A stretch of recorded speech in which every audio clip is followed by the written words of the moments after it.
Hello, everyone. Welcome back to this module, the fundamentals of leadership. My name is Honor Michael Thomas, and in today's topic, we are going to be looking at servant leadership, a service mindset in the 21st century workplace. Servant leadership, a service mindset in the 21st century leadership. Traditionally, leadership has been viewed as a top-down approach where leaders guide and direct their followers. However, in the 21st century workplace demands a different approach. Enter servant leadership, a philosophy that flips the script, placing the leader's focus on serving and empowering their team. When you look at the concept of leadership, for most of us who are just getting started with the whole topic of leadership and what leadership is all about, a lot of us view leadership as something that as we view leadership as this approach where someone has ultimate power. They tell other people what to do, they give instructions, and it's carried out in totality, where everything revolves around one person.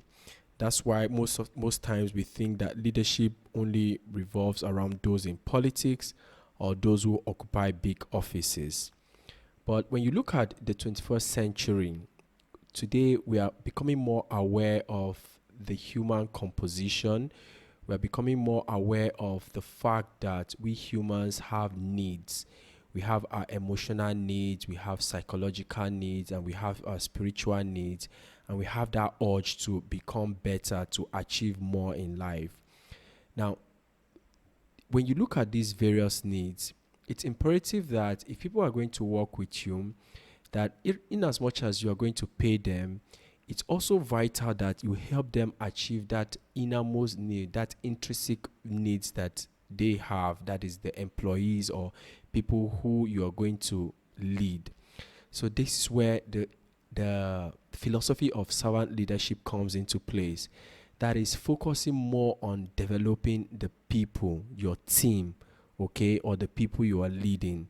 This is where the philosophy of servant leadership comes into play. Now let's put a definition of servant leadership. According to Wikipedia, servant leadership is a leadership philosophy in which the goal of the leader is to serve.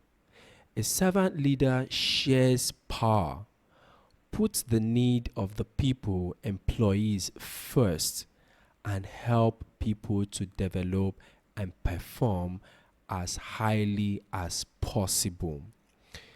When you look at leadership, the truth is when you help people to grow, they will help you also grow your business. When it's more of law of reciprocity, when you invest your money in building your employees so that they become better at their job, chances are those knowledge they learn, they are going to apply that knowledge to your business and help that your business to grow. When you show love to your employee, you treat them with respect and courtesy, you have sympathy on your employees, chances are they are going to reciprocate that gestures that has been given to them. So that is what servant leadership is all about, putting the employee or the people first. When we do that, we empower our people we serve, and in return these people go on to serve us. So this is where the authoritarian style of leadership is put at the background, is totally eliminated from the equation. Because if you are authoritarian, you are always bossy, chances are people would respect you at that instance where you are around. But when you are not there, they would do whatever they want. And if you have a business, chances are they will not want to sacrifice their time, their effort into growing that particular business of yours, because they will have this I don't care attitude. But if they feel like you love them, you care for them, that their well-being is your concern, and they see that genuine investment that you give into their personal growth and development. Now I'm talking about people you lead, or people you lead, or people who go on to work with you. When they see that genuine effort you put into taking care of them and ensuring that they grow, okay, you discover that these people will give you their loyalty. They'll give you their loyalty, and they will help you to grow in return. It all revolves around law of reciprocity. So as you're listening to me today, I want you to understand that there are different philosophies of leadership, but the servant leadership in the 21st century workplace seems to be the core of most leadership, because it revolves around caring for people, helping them to grow, which, as research has proven, when you invest in people, they go on also to invest in you, in your business, in your affairs, or the goals you are trying to achieve. Now, let's look at some examples of servant leadership in the 21st century world. The first is a manager who provides regular coaching and feedback to help their team members to grow. Now, the whole essence of coaching revolves around helping people to grow, people to see their potential and get to tap into their potential and become better. As a leader that provides that avenue for coaching, that sees the potential of the people they lead, see the potential of people you lead. As a leader that does this, chances are you're going to invest in coaching your employees or people you lead, helping them to grow, giving them feedback so that tomorrow they become better. And when you invest in your team, chances are they are going to invest in your own business as well. A second example is a leader who creates opportunities for employees to share their ideas and contribute to decision making. Most times we view leaders as people who make absolute decisions. A lot of leaders also, they love to make decisions, and they feel like their decision is the ultimate, that they know it more than most people, so they don't like to take up ideas from other people.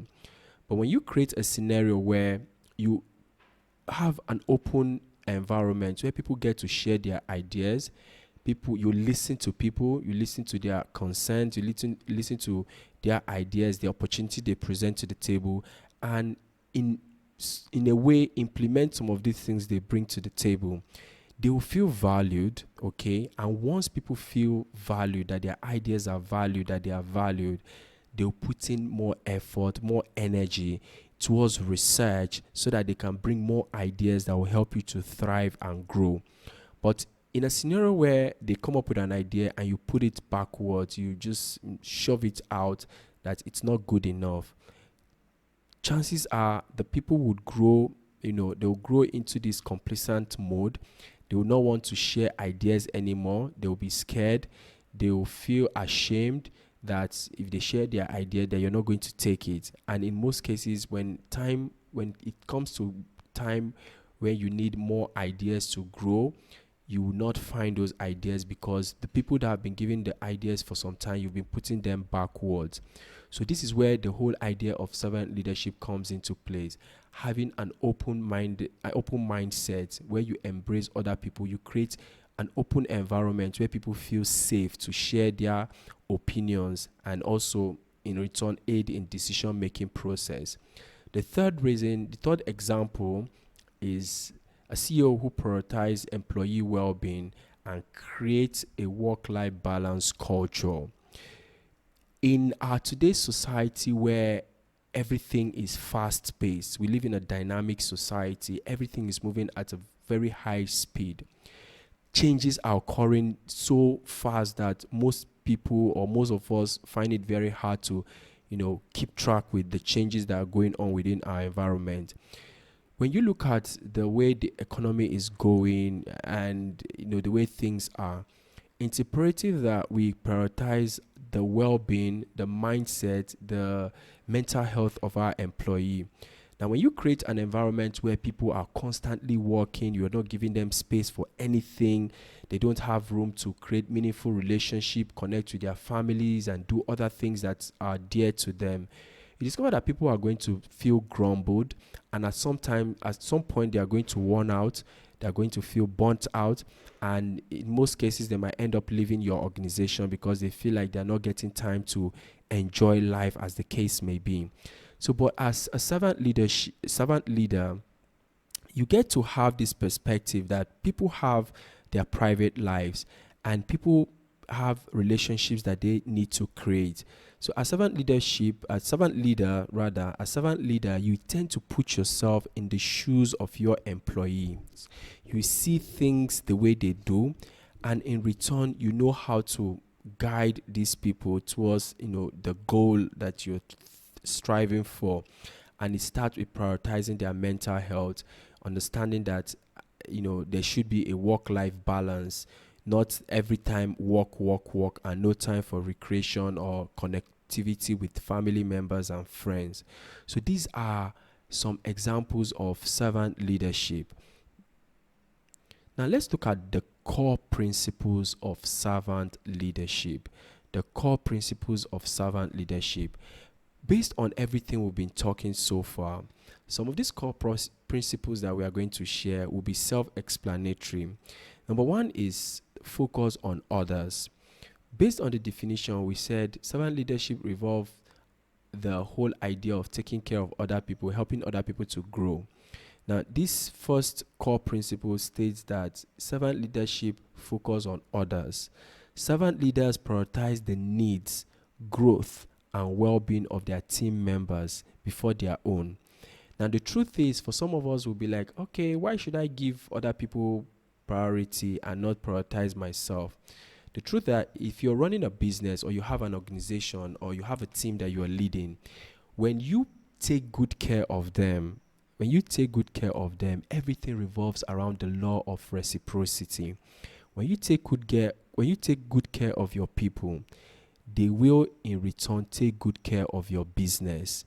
The same principle Richard Branson employed in his company Virgin's Airline. He discovered that when he started taking good care of his employees, when he started investing in his employees and started paying them very well, he discovered that his business started to grow tremendously. It's unfortunate that a lot of people think that the customer is always right and their employees don't have any say. But when you look at the concept of servant leadership, when you put yourself in the place of the employee, you know that these people have needs, they have these intrinsic values, and you invest towards achieving those intrinsic values, those things that they desire. You discover that in return, they will invest themselves, their time and effort and energy into that your business or venture. The second core principle is empowerment and delegation. Now, this revolves around trust. It revolves around trust. Most leaders, because of their years of experience and knowledge, they find it very hard to trust other people. They feel like other people can't get the job done better than them. So they tend to hold on and micromanage people. But as a servant leader, you need to understand that when you trust your team members, your employees, to do a particular task, and you let them do it, okay? Let's say they make a mistake. You look at those mistakes, you correct them, and you help them to grow. Chances that they are going to respect you for that, and they are going to keep on taking up bigger tasks, bigger challenges to solve, because they know that you got their back. So they trust their team members. Servant leaders, they trust their team members and delegate tasks, fostering a sense of ownership and responsibility. When you trust people and you give them something to do, they take ownership of that thing because they feel this sense of belonging, this trust. Now, the third core principles of servant leadership is collaboration and community. Building a strong collaborative environment where everyone feels valued and heard. Building a strong collaborative environment where everyone feels valued and heard is key towards growth. like I said, servant leadership is all about focus on other people. Now, imagine where you create an environment where everyone feel like they are safe, they feel like family. Let me use the word family. They can make mistakes, they can try out new things without being scolded unnecessarily. They feel like their voices are heard. They feel like there's no mistrust within the team members. Everything is plain and transparent. You discover that there's going to be a strong bond. There's going to be collaboration. Now, why this is important is because when you look at the dynamic nature of our environment today, especially for those of us in Africa, in Nigeria, where we have different ethnicity, different tribes, we belong to different religion and different groups. When you have a servant leadership mindset, okay, you do away with all the religion, the tribalism, and all this other segmentation, because you understand that we all are the same at the core. And when you start treating people with respect, you place yourself in their position, irrespective of their disposition. You put yourself in their position and try to see how to help them grow. You discover that people would feel safe, and they will easily collaborate in project that will help the organization to grow, or the project to grow. When they feel valued, they'll put in their time, and more time usually equates to room for creativity, innovations, and way to grow that particular venture, business, or project, as the case may be. Now, the fourth principle, core principles of servant leadership, revolves around growth and development. Now, when you look at this particular core principle, it revolves around everything we are saying. When you invest in the personal and professional development of your team member, when you prioritize the professional and personal development of your team members, you discover that they are going to invest so much in your venture, your business, your project, or whatever idea that you are sharing. And the last is ethical decision making. Ethical decision making.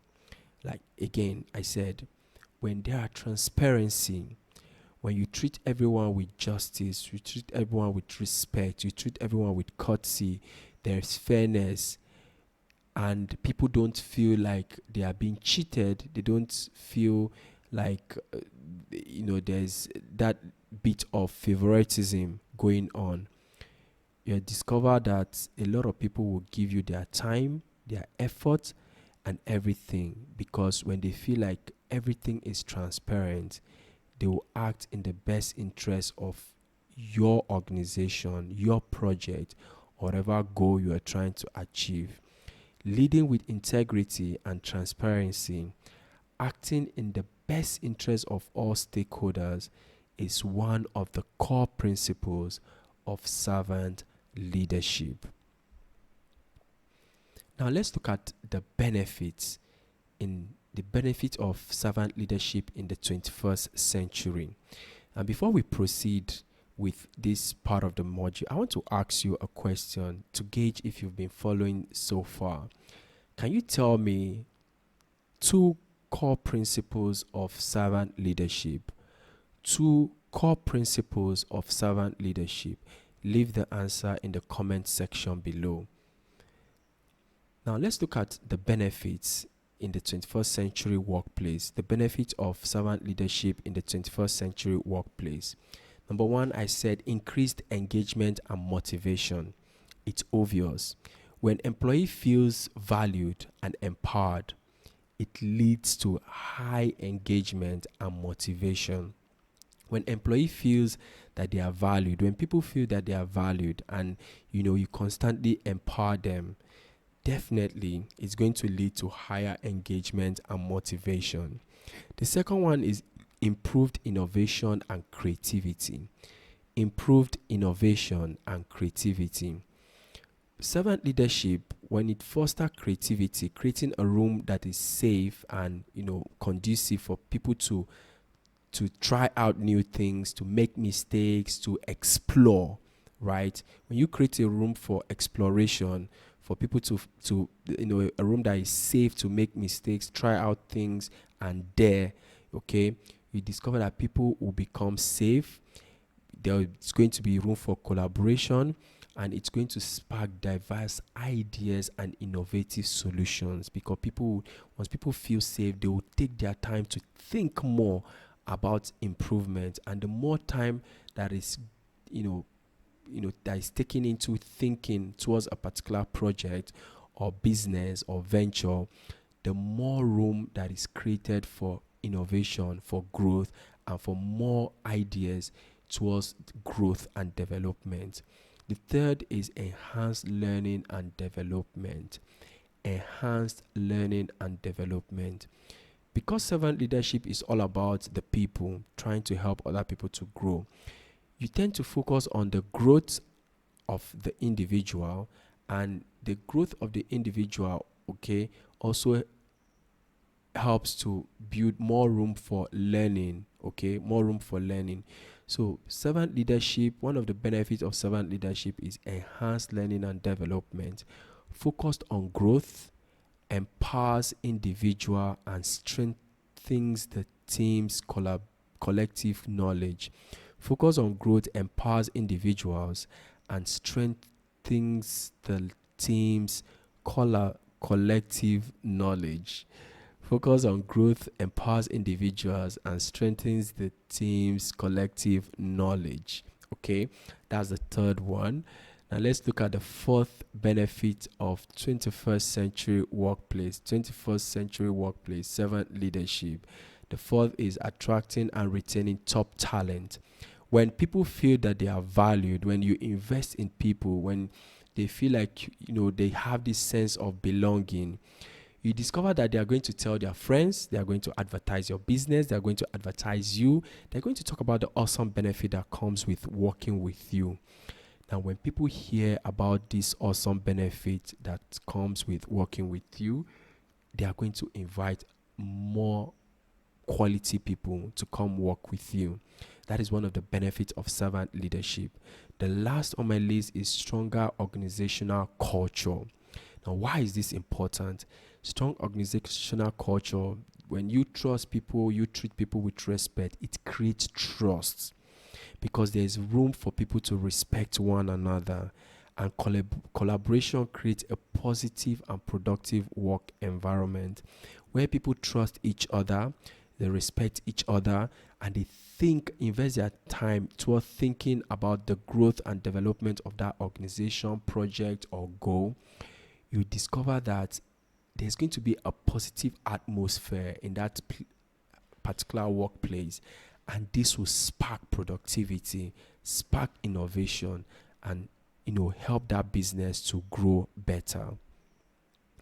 Now let's look at some challenges and consideration when it comes to servant leadership.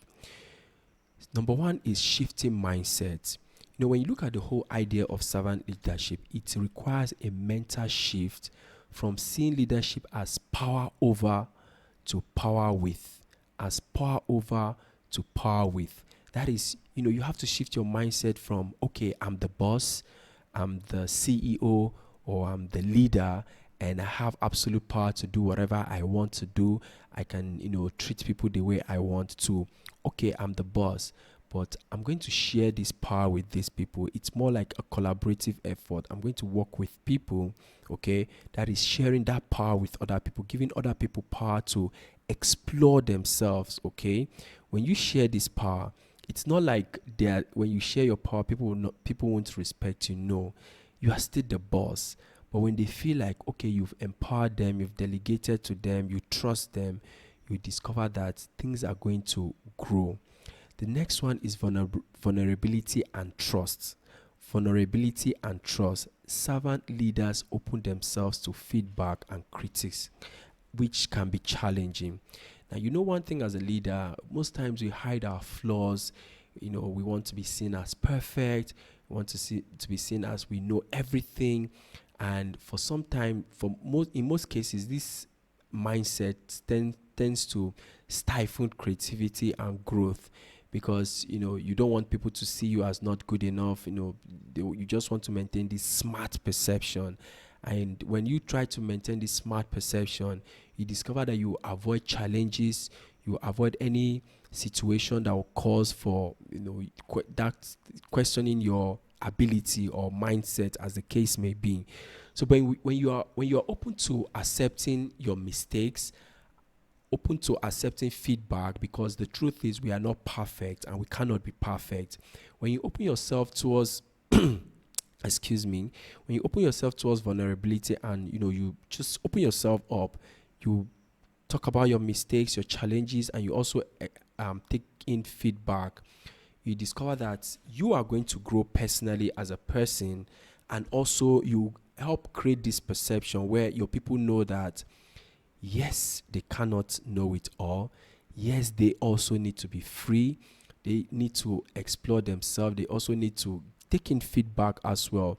Because when you are open to feedback, when you give feedback, it will also be received with thanks. And the third one is balancing priorities. Serving others should not overshadow achieving organizational goals. As a servant leadership, you need to understand how to serve others and also achieve the organizational goals. So it's not like because it's all about serving others, you're going to, you know, prioritize the needs of other people to the detriment of the organizational goals. No, it's more of you put the organizational goals first, then you treat other people, help them to grow so that they can achieve those organizational goals. That is what it's all about. It's not all about just treating other people, forgetting the whole idea of achieving that goal set by the organization. And the next one is clear communication. Clear communication. One of the problems we have in our today's world is communication. People don't listen, and people find it very difficult to communicate their ideas clearly for other people to understand. Now, one of the beauty of servant leadership and the servant leadership is all about setting expectation and boundaries and ensure effective collaboration. Yes, because you put other people's priority, you take care of other people, and you try to see that they grow and develop. It shouldn't mean you should open yourself to, behaviors that are not healthy. Okay, you need to set boundaries. You need to set expectations. You need to help. You need to ensure that everyone knows what to do at a particular time. You have your time for doing things, and you set that boundaries. Let people know the expectations that are required. Okay, when you do this thing, when you set boundaries, healthy boundaries, by the way, when you set healthy boundaries, it helps build that sense of maturity. People know when to play, when to have fun, when to work. They have this idea of how work is structured, what is required of them at a particular time. Okay, so that's why it's always good to be clear in the communication. Now, communication is not all about what is said, also what is not said. So it's a broad concept. And the last one on my list today is adapting to different personality. Adapting to different personality. When I was starting off, I talked about the dynamic nature of our environment, especially for those of us in Nigeria, where we have different tribes, different religious background. Now, in a country like ours, it can be very difficult to, lead effectively, because sometimes people are always going to feel like there are a little bit of favoritism going on towards a particular people. So that's why it's important that as a servant leader, you need to be clear in your communication. Okay, you need to understand that we are not the same. We have different disposition, and not everyone responds to servant leadership in the same way. So by the time you understand that, okay, not everyone would respond to servant leadership in the same way, you know how to tweak it, how to incorporate different styles. Okay, but bearing in mind that the whole goal is to prioritize the needs of other people, help them to grow, help them to develop, help them to become better. Okay, so that is that. So before we conclude this topic, I want you to give me the challenges, okay? The challenges of servant leadership, challenges and considerations when it comes to servant leadership. I want you to give me 3 considerations and challenges when it comes to servant leadership, leave them in the comment section below. Leave them in the comment section below. Now, in conclusion, in today's dynamic and competitive environment, servant leadership offers a powerful approach towards building successful teams and thriving organizations. By prioritizing the well being and growth of their people, leaders can create a culture of engagement, innovation, and high performance. And high performance. In our today's world, it's all about high performance, getting things done, getting results. Now, how do you achieve this result? Is by understanding that we are all different. Everyone has their different disposition, and putting yourself in their position, understanding the needs of others and helping them to grow. That's the key to to enormous growth. That's the key to development. That's the secret to sustainability in our today's dynamic environment. So these are the core concepts of servant leadership in the 21st century workplace. So I asked the first question and the second question. Leave those answers in the comment section below. Thank you very much and have a wonderful day.